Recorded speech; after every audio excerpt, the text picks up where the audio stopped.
কেমন আছো অদিতি? জানো তোমায় অনেক মিস করি। তুমি বলতে তোমার জন্মদিনে তোমার আর কিচ্ছু চাই না, শুধুমাত্র একটা লাল গোলাপ ছাড়া। আর কয়েকটা দিন পরই তোমার বার্থডে, কাকে দেবো আমি এই গোলাপ? তুমি যখন আমাকে খুব বেশি মিস করবা তখন এই রিংটা টাচ করে আমার কথা মনে করবা, দেখবা আমি অমনি তোমার সামনে চলে আসছি। সত্যি আই প্রমিস। মিস করছি তো তোমায় অদিতি, আর এই তো তোমার দেয়া রিং। তাহলে কেন আসছো না আমার সামনে? কথা দিয়েও কি তাহলে তুমি কথা রাখবে না অদিতি? অদিতি আর নাই ভাই, ও তোমার ছেড়ে অনেক দূরে চলে গেছে। বাস্তবতাটা বুঝার চেষ্টা করো।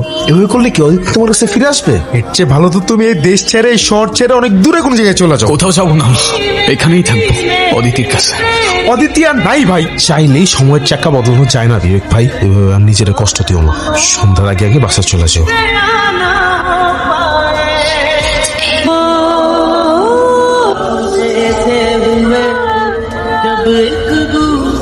অদিতি? কে তুমি? আরে আমি আমি বিবেক। আমি বুঝতে পারছি না কি বলছো তুমি। আমি কি তুমি চিনি? তুমি সত্যি আমাকে চিনতে পারছো না? কেউ দেখার আগে যেতে হবে এখান থেকে তাড়াতাড়ি। তোমার কি আসলেই কিছু মনে পড়ছে না? আমি অনেক চেষ্টা করছি কিন্তু কিছুই মনে করতে পারছি না। তোমার এই দিনটার কথা মনে আছে? এটা তো আমি। তুমি আর আমি। তাহলে আমার কেন কিছু মনে পড়তেছে না? আমরা কি দুজন দুজনকে ভালোবাসতাম? হ্যাঁ, বাসতাম তো। ওই যে একটা কথা আছে না, তোমার জন্য জীবনও দিতে পারি। কেমন ভালোবাসতাম আমরা দুজন দুজনকে, আর এখনো বাসি। আমাদের কিভাবে দেখা হয়েছিল? তোর ভাই এখন কোথায়? আমি কিছু জানি না। কাকা, ওর পিস্তলে বুলেট থাকলে আমার পিস্তল থেকে কি গোলাপ ফুল বেরোবে? আমি বললেও আপনারা আমার মেরে ফেলবেন। তোর গায়ে কেউ ফুলের টোকাও দেবে না, আমি জবান দিলাম। রবি ভাই মায়া না করে কিছু জনের জন্য আন্ডারগ্রাউন্ড আছে। ভাই ওর কাজ শেষ। ওর এখন না কি বলতেছো ভাই? ওরা এখন ছেড়ে দিলে তো ও এখনই কল দিয়ে রবিবারে সব পেলে দিবে। জনি, জবান দিছি আমি, ছেড়ে দে। ও কোথায় যায়, কি করে, কাকে কাকে কল দেয়, সবকিছু ফলো কর। কে জানি আমাকে ছবি তুলতেছে। ভাই পাইছো? না, এদিকে নাই, তোরা সামনে গিয়ে খোঁজ।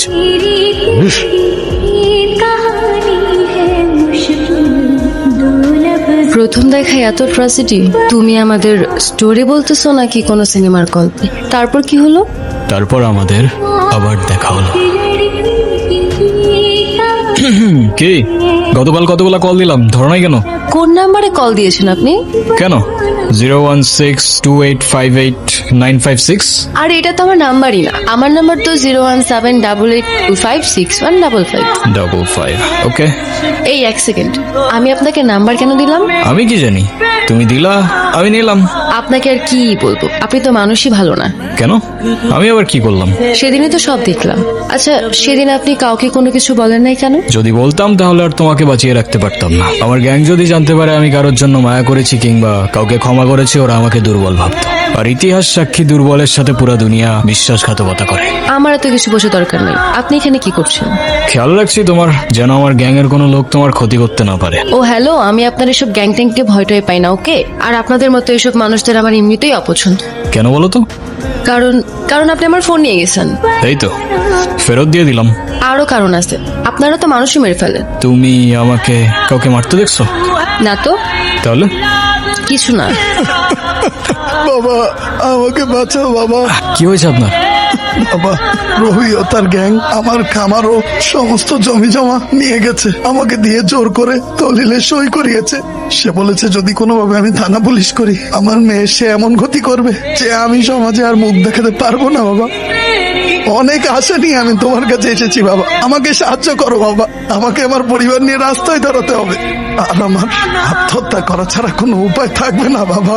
আপনি চিন্তা করবেন না, যেটা আপনার সেটা আপনি অবশ্যই ফেরত পাবেন। আমরা আছি, আপনি ভয় পাবেন না। এখন আপনি বাড়িতে যান, আমি দেখছি কি করা যায়। ঠিক আছে বাবা। তুমি আবার কোথায় যাচ্ছ? লোকটাকে অযথা মিথ্যা আশ্বাস না দিলেও পারতেন। আমার তো মনে হয় এসবের সাথে আপনার গ্যাংই জড়িত আছে। মানে? কিছু না। জমিটা কি নিতে পারছো? হ্যাঁ ভাই, জমি তো নিয়ে নিছি। একটু ঝামেলা করতেছিল, পরে একটু টাইট দেওয়া লাগছে আর কি। কাগজপত্র সব রেডি আছে, খুব দ্রুতই প্রজেক্টটা শুরু হয়ে যাবে। আপনি দেশে ফেরার আগে সবকিছু রেডি পাবেন। যাক যাক, তাহলে তো ভালো। দেখো আবার যেন কোনো ঝামেলা না হয়। না ভাই, কি ঝামেলা? Are you sure? আরে আমি আছি তো, আপনি কোনো টেনশন করেন না। ওকে, ঠিক আছে। এনে কি করতে আসছস? আমার জমি আমারে ফেরত দেন। জোর জুলুম করে আমার জমি আপনারা দখল করছেন। তোর কি মরার ভয় নাই নাকি মান সম্মানের ভয় নাই? চুপচাপ এখন এখান থেকে এটা পর, নাইলে তোর মেয়ের কি হাল করবো সেটা মনে নাই, নাকি এখন নিজের চোখে দেখতে চাস? ডিপেন্ড করে কিসে দেখাবি, সিঙ্গেল স্ক্রিন, 3D নাকি মাল্টিপ্লেক্স। চাইলে আইম্যাক্সও দেখাইতে পারিস। চল সাইন কর। আমি কেন সাইন করবো? তুই বললেই আমি সাইন করবো? এক্স্যাক্টলি, আমি বললেই তুই সাইন করবি। এই চল চল সাইন কর, এত টাইম ওয়েস্ট করিস না ভাই, রাতে বহুত কাজ। এই দিন দিন না বিবেক, আরো দিন আসবে। শুধু দিন কেন, দিন, মাস, বছর সবই তো আসবে। কিরে আসবে না? হ্যাঁ ভাই আসবে তো। এক্স্যাক্টলি, তোর নামে অনেক কমপ্লেন আছে, একটা একটা করে সবকিছুর হিসাব হবে। তুমি এখানে কি হচ্ছে বলো তো? আই মিন, তুমি ওর সাথে কিভাবে? Thank you thank you thank you ওকে হেল্প করার জন্য, আমার ফ্রেন্ড। ও আচ্ছা, যাক, ওর জন্য হইলেও অ্যাটলিস্ট থ্যাঙ্কসটা তো বললা। তোমার বাবা কেমন আছেন? আলহামদুলিল্লাহ ভাইয়া ভালো আছে। ভাইয়া, বাবা আপনাকে আর সব ভাইয়াদেরকে বিয়ের দাওয়াত দিয়েছেন, অবশ্যই আসবেন কিন্তু আপনারা। কার বিয়ে? তোমার? জি ভাইয়া। অবশ্যই আসবো। ঠিক আছে, তুই তাহলে থাক, আমি যাই। ভাইয়া আসি। ঠিক আছে, আল্লাহ হাফেজ। আপনি একটু ভালো হইতে পারেন না? ভালো হয়ে লাভ কি? লাভ আছে তো, ভালো হলে ভালো মেয়ে পাবেন। ভালো মেয়ে কই পাবো? আশেপাশে খুঁজলেই পাবেন। কই দেখি না তো। আপনি বলেন তো, আপনি এসব কেন করেন? ও ম্যাডাম, তোমার কি মনে হয় কি করি আমি? প্রফেশন কি আমার? গ্যাংস্টার? কি বললা? গ্যাংস্টার? এক্স্যাক্টলি।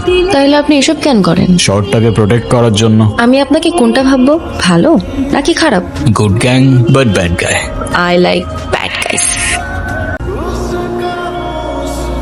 কিন্তু আমি যদি মারা গিয়ে থাকি, তাহলে এখন তোমার সামনে আমি কিভাবে বসে আছি? সে প্রশ্নের উত্তর আমার কাছেও নেই। 3টা বছর পর তোমাকে আমি ফিরে পাইছি। আমি তোমাকে আর হারাতে চাই না অদিতি, একবার হারাইছি কিন্তু আর না। সেদিন কি হয়েছিল বিবেক? তুমি বললা তোমার কিছু পার্সোনাল কথা বলার ছিল, ঘন্টার পর ঘন্টা চলে যাচ্ছে, এভাবেই চুপ করে বসে আছো। কি বলার ছিল বলে ফেলো। আমার লাইফে আমি যেমন ছিল চাইতাম, তুমি একদমই তার থেকে আলাদা। তোমার কাজ, তোমার দুনিয়া, কোনো কিছুই আমার সাথে ম্যাচ করে না। কিন্তু তাও কেন যেন আমি সবসময় তোমার কথাই ভাবতে থাকি। অনেকদিন ধরেই তোমাকে একটা কথা বলতে চাচ্ছিলাম। তো বলো। I think I love you. And I love you too. এই, ওরে ছাড়। জনি, বাকি সবাই কোথায়? বাকি সবাই? সবাই কোথায় জনি? তুই আমার কত বড় ক্ষতি করছিস তুই নিজেও জানোস না। তোর জন্য আমার 200 কোটি টাকার প্রজেক্ট হাতছাড়া হয়ে গেছে। ভাবলি কেমনে তোরে ছেড়ে দিব? দেখতে চাইছিলি না? আজকে দেখাবো, একদম লাইভ দেখাবো। তুই আমাকে মার, কিন্তু ওদের দুইজনের কোনো ক্ষতি করিস না। তোর শত্রুতা আমার সাথে, তো আমাকে মার তুই। যা, তোর কথাই রাখলাম, তোর জানটাই সবার আগে নিলাম।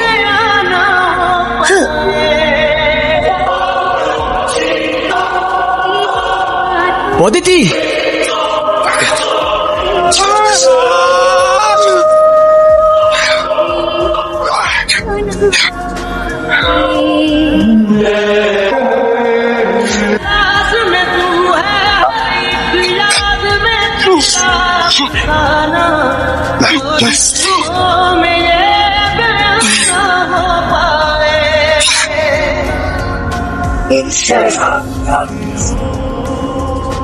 জনি, আর কেউ বাকি আছে?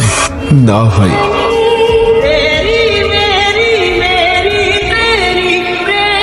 অদিতির কোনো খোঁজ পাওয়া গেছে?